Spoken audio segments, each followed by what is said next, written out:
के नाम से सम्मानित थे उस जमाने के अंदर, उनकी जयंती भी है और इसीलिए हमारे सब कार्यकर्ता हम सब लोग मौजूद हैं। श्रद्धा सुमन चढ़ाए हैं, जूली साहब भी आए हैं। वो ज़माना और था जब पूरी तरह समर्पित होकर प्रतिबद्ध होकर पार्टी की सेवा में लग जाते थे, चाहे कोई पद पे रहे या नहीं रहे। और आज जो उस ज़माने की तरह व्यवहार करने की है, जिससे कि जैसे मैं कई बार कहता हूँ कि इस देश को जरूरत कांग्रेस की है। इस देश को अगर एक व अखंड रख सकती है तो पार्टी कांग्रेस पार्टी, जिसकी विचारधारा संविधान के अनुरूप है। और ये विचारधारा कांग्रेस की जो है, ये देश को एक व अखंड रख सकती है, जिसके लिए कई लोगों ने जान दे दी। आज़ादी के पहले भी, आज़ादी के बाद में इंदिरा गांधी शहीद हो गई, पर खालिस्तान नहीं बनने दी। तो ये पार्टी वो पार्टी है।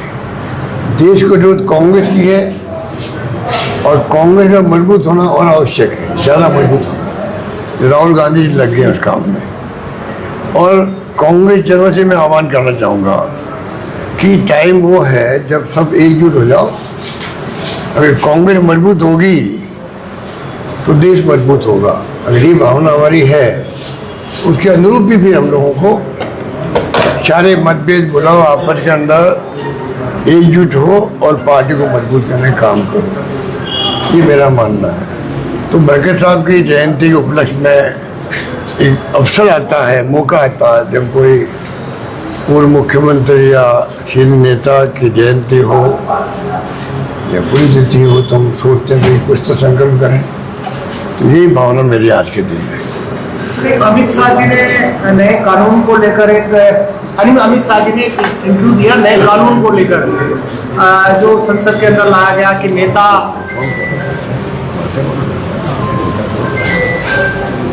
बात मत करो, मंत्री, विधायक, सीएम, प्रधानमंत्री अगर कोई मुकदमा होगा तो वो चुनाव नहीं लड़ पाएंगे। जो कानून लेके आए उसको लेकर डिटेल उन्होंने बात की अमित शाह जी।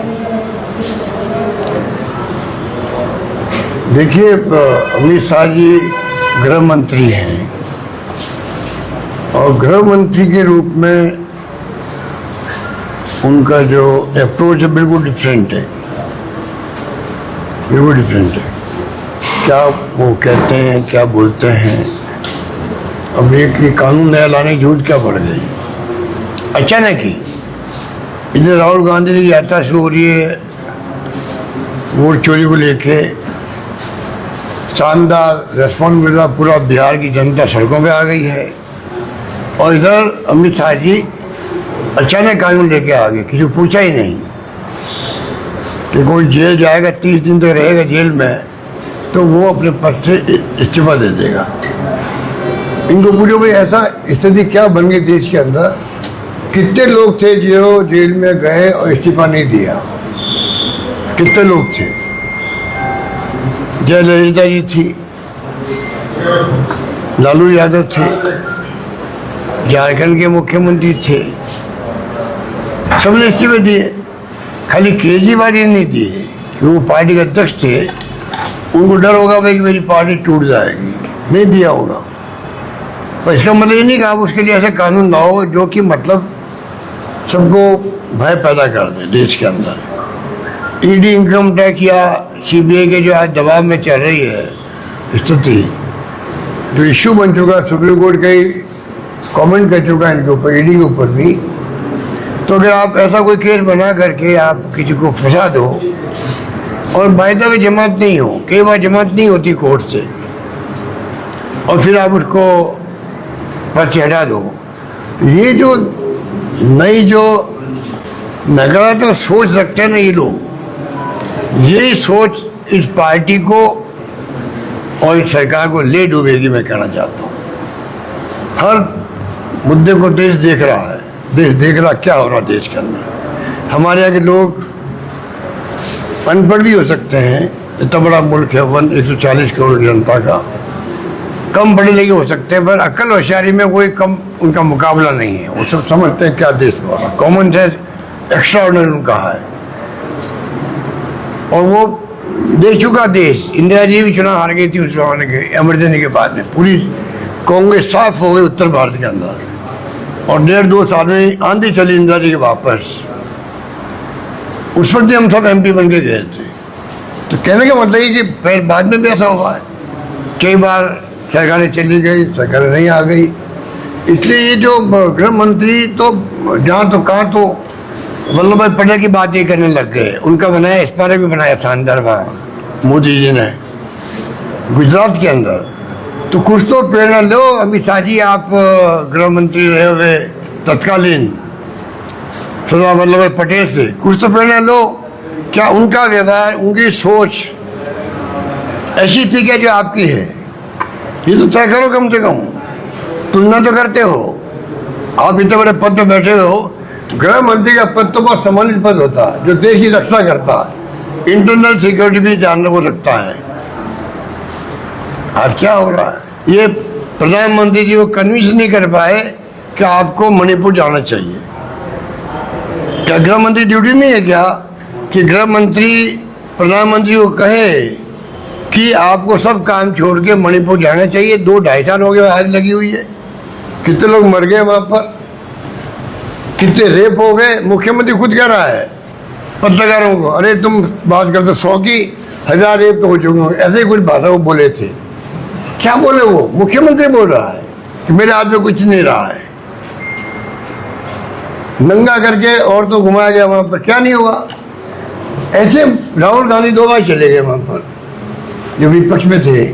तो प्रधानमंत्री जी को वहाँ जाना ही चाहिए था, पूरा देश उनको पूछ रहा है। एक सर उन्होंने ये भी कहा है कि अमित शाह जी ने कि धनखड़ साहब को लेकर सवाल किया गया तो उन्होंने कहा स्वास्थ्य कारणों की वजह से इस्तीफा दिया था वो, अमित शाह जी ने कहा।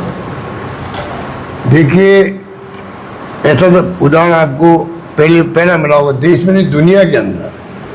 दुनिया में मेरे ख्याल से जहाँ तक मेरी नॉलेज है कि कोई इतने बड़े पद पे रहे, उपराष्ट्रपति किसे कहते हैं? देश का उपराष्ट्रपति। वो देश का उपराष्ट्रपति शाम को 5 बजे तक काम कर रहा है, मीटिंग ले रहा है, और 8 बजे लगभग वो इस्तीफा दे रहा है और बिल्कुल सीन से गायब हो जाते हैं। उपराष्ट्रपति भवन में है कि नहीं पता नहीं, किसी को किसी से मिल नहीं रहे हैं। तो कोई तो ऐसा कारण हुआ होगा जिसके कारण नौबत आई है। एक मंत्री इस्तीफा देता है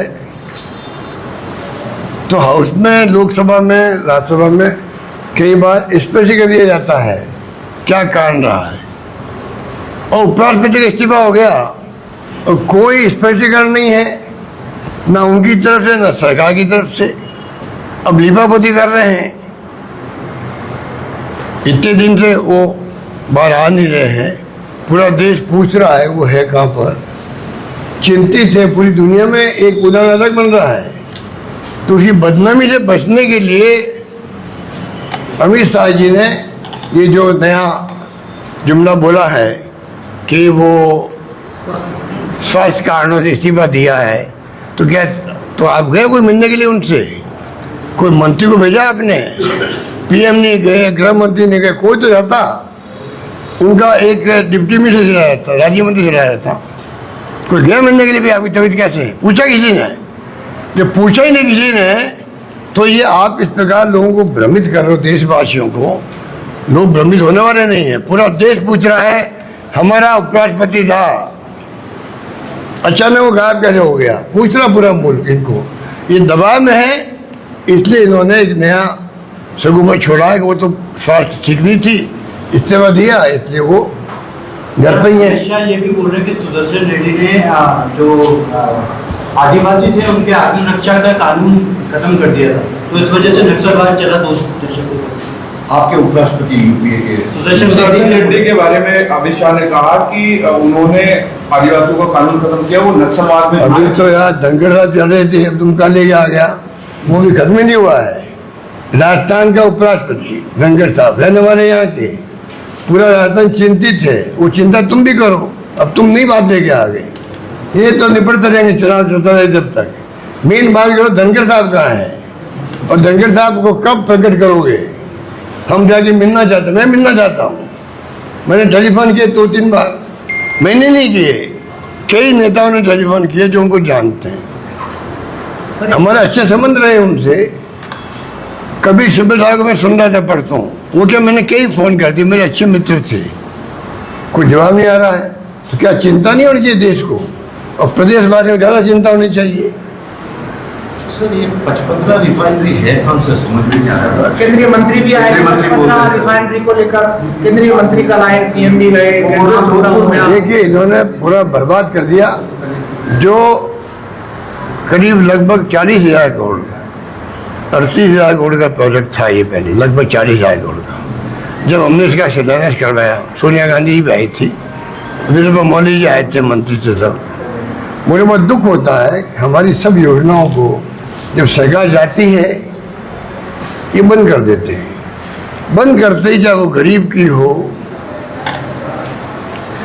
मजदूर की हो, किसान की हो, तमाम योजना बंद होती है तो उसकी कीमत बढ़ जाती है और तकलीफ आता किसान, मजदूर, गरीब। आज अगर रिफाइनरी उस वक्त जब हमने शिलान्यास किया, करवाया, तब अगर ये काम चलता तो 5-7 साल में पूरा हो जाता। ये बात 13 की है, आज 12 साल हो गए इसको। और वो 1 लाख करोड़ का प्रोजेक्ट हुआ लगभग, कहाँ तो 38,000 करोड़ का, कहाँ 1 लाख करोड़ का प्रोजेक्ट। कोई जवाब है इनके पास में? खाली ये फॉर्मेलिटी करने गए हैं। हो सकता है प्रधानमंत्री को बुला रहे होंगे तो कोई दिक्कत नहीं उसमें। हमें किसी को बुलाओ, काम तो पूरा करके दिखाओ। और पेट्रोकेमिकल कॉम्प्लेक्स साथ में उसके हैं, जनता का एजुकेट नहीं करो नौजवानों को। भाई पेट्रोकेमिकल कॉम्प्लेक्स के साथ में आपकी हमारी जो ये विभाग है या वो गाइड करेगा तो वहाँ क्या क्या उद्योग लग सकता है, लघु उद्योग लग सकता है, पेट्रोकेमिकल का, प्लास्टिक आधारित सैकड़ों तरह के उद्योग लग सकते हैं। कोई बताने के लिए तैयार नहीं है। और गुजरात में भी लगा हुआ ये, अब वहाँ के लोगों को अनुभव है, वो आएंगे यहाँ पर। कोई भी जा सकता है हिंदुस्तान के अंदर, कोई